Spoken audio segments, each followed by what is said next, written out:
Maybe my most anticipated movie for the rest of 2024 was Alex Garland's Civil War. We've been through a journey talking about his entire filmography, the three films that came before this, and now we are finally at the day where I can finally discuss this highly anticipated movie with you all. So, let's get into it.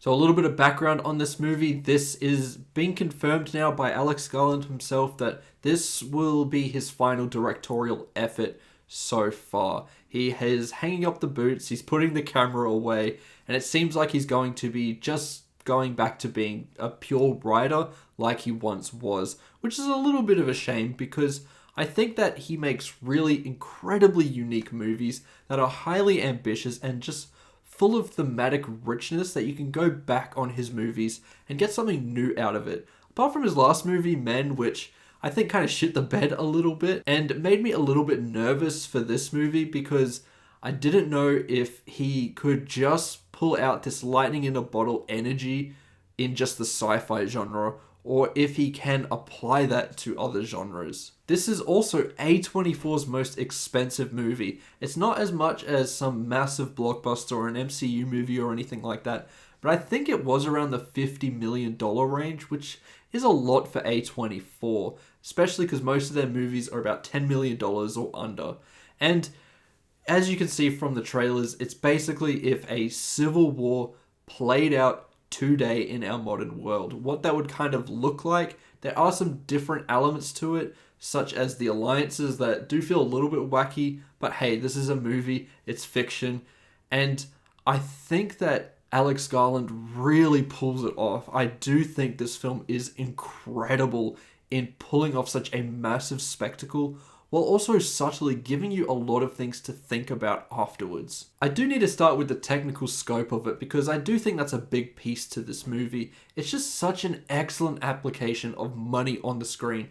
Pretty much everything here looks like it was shot for IMAX, which makes this feel so massive in its scope, especially when the action ramps up. You have technical elements like the sound, which is so piercing. I've never heard guns sound as sharp and as frightening as what this movie can make it at points. The explosions are so loud, and I love the way that Alex Garland can juxtapose that with quiet moments as well. It makes these loud, bombastic moments feel so much more impactful because he weaves it in there perfectly. Now, this does try to do a lot of things. It does look at what America would look like in a civil war, of course. That is the background to this whole movie. But it's also about the power of journalism. There are people in the real world that capture photos that do cover a lot of journalistic angles and things like that in real war zones and moments of crisis. That is happening in today's world.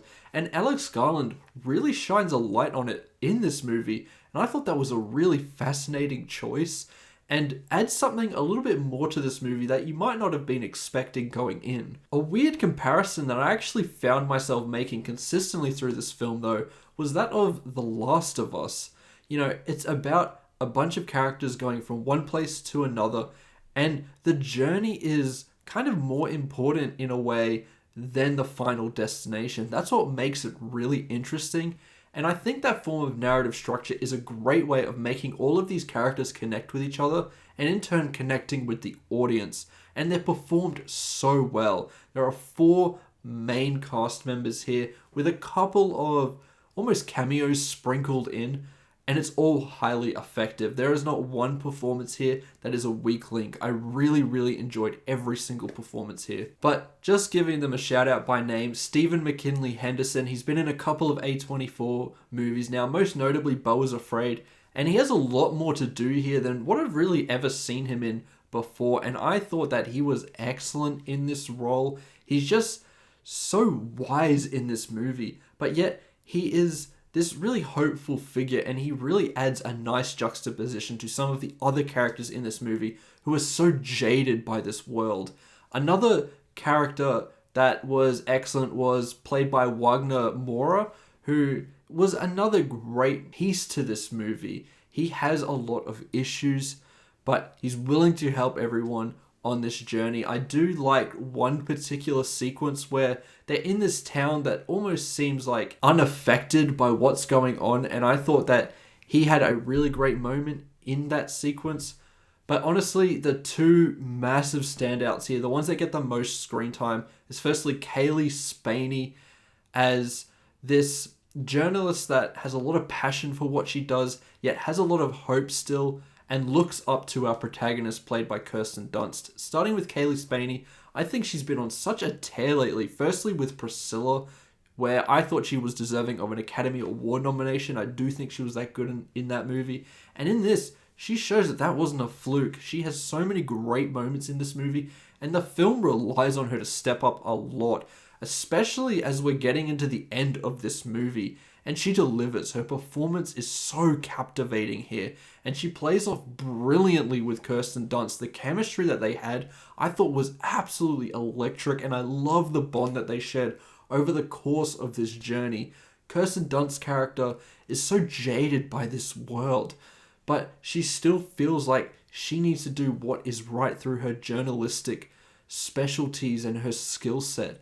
And the arc that these kind of characters go on, I thought was really fascinating.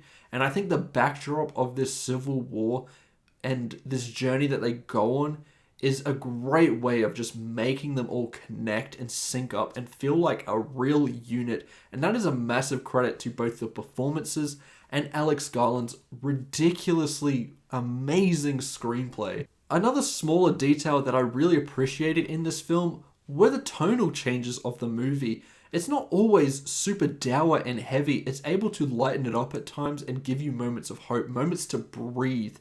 And I really loved that, because in a movie like this, it's so easy to get bogged down in the misery of it all.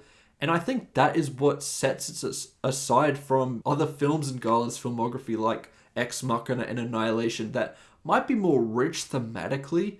I do think Civil War is a pretty simple movie. It plays everything quite straightforward, but the way that it's able to do it is so masterful in its execution. The way it's able to change tones so subtly, but in a way that is still so effective and really putting you on this roller coaster ride. An excellent, excellent way of just executing this narrative. I thought Alex Garland did a tremendous job there. I think two things as well, apart from the screenplay, were instrumental in making those tonal changes so effective. And one is the camera work. I do think the cinematography is wonderful in this movie. It is so ambitious. It is so different. And I think that makes it feel really unique stylistically. And the soundtrack, the needle drops in this movie can change the tone in an instant. And that might feel manipulative to some, utilizing music to make you feel a certain way. But I do think the scenes that these songs are placed in work really well with the movie. Now, there are two other prominent smaller roles in this movie that are basically one scene and that's it. But I think they're highly effective. The first is Nick Offerman, who I think does a tremendous job with the couple of lines that he has. He's a figure that has a lot of power, and the way that he embodies this character was really nice. He just always knows the assignment and does a great job with this movie. But I think the one that we all want to talk about here is Jesse Plemons. He is fantastic in this movie. I would not be upset if he got a supporting actor nomination. It is a tiny role. It is one scene. So I don't want to get your hopes up that he's going to be in the movie prominently as this massive antagonist. He's in one scene, and it's one example of what is going on here. But it is probably the most tense scene in this movie. It is written to perfection. It is directed to perfection. All of these things really come together to make such an impactful scene that deeply affects our characters. And the way that Jesse Plemons embodies this role just adds to his Hall of Fame of asshole characters.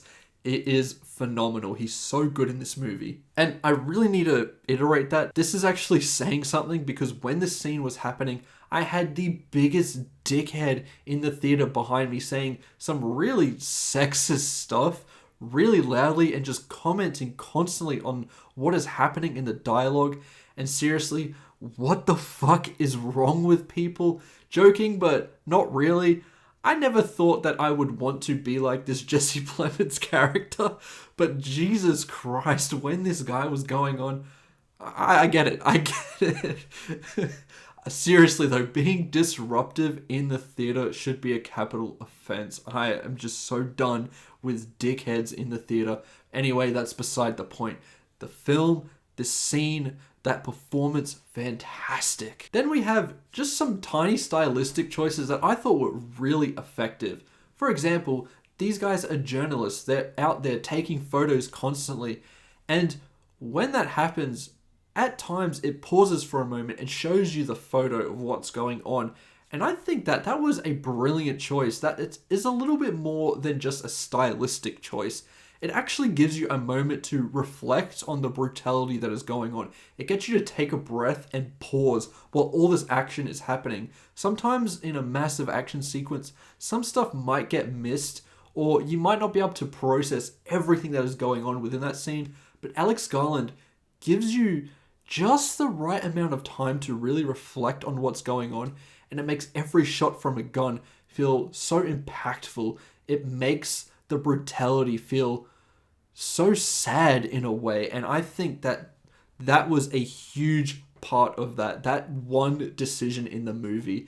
And it's just showing that Alex Garland is at a point now where he's just so confident with his direction now, and it makes me so sad that he's retiring, because what he did here was just phenomenal. I don't want to talk about any specific details here, but I think the final act was brilliant and a true masterstroke from Garland. If this is going to be the final sequence that he's going to hang his hat on, what a way to go out. I do think that that sequence was so tense. I was glued to my chair. I needed to go to the toilet so badly during this point, but I just went, fuck it. I'm going to stay here, and I want to see every single moment that is going on here, because by God, it was so captivating, and it really feels like it's worth the price of admission here. This film is very accessible, I think, to those that are trying to get into A24 movies and want to see something a little bit more mature. This thing is not that bonkers or crazy. It's so captivating. It's full of filmmaking brilliance. It's made for the biggest screen possible, and that final act really justifies it. It's incredible. And I definitely don't want to go into any detail here, but all I'm going to say is that the final shot of this movie is a pretty badass way for Alex Garland to end his career, to be the final shot that he ever puts on a screen as a filmmaker. That is crazy. That's all I'm going to say there. I don't want to spoil the movie. Please go check this out for yourself, because this thing is a wild ride. It is paced brilliantly too. You'd think that movies that have this massive epic scale now, we're so accustomed to these movies being 2.5 to 3 hours long now. And sometimes that's justifiable. I mean, look at Dune Part 2. That movie's 2 hours, 40 minutes, and it soaks up every single second of it. But some feel like they're wasting your time a little bit. This movie is about an hour 50, and it just feels like it has no fat on it at all. It's just go, go, go, go, go. It's just brilliant filmmaking the entire way through. There's no moment where it feels overindulgent or insane. It felt like he got all of that out of his system when he made Men. He wanted to do all the bonkers, weirdo shit in that movie, and I respect that.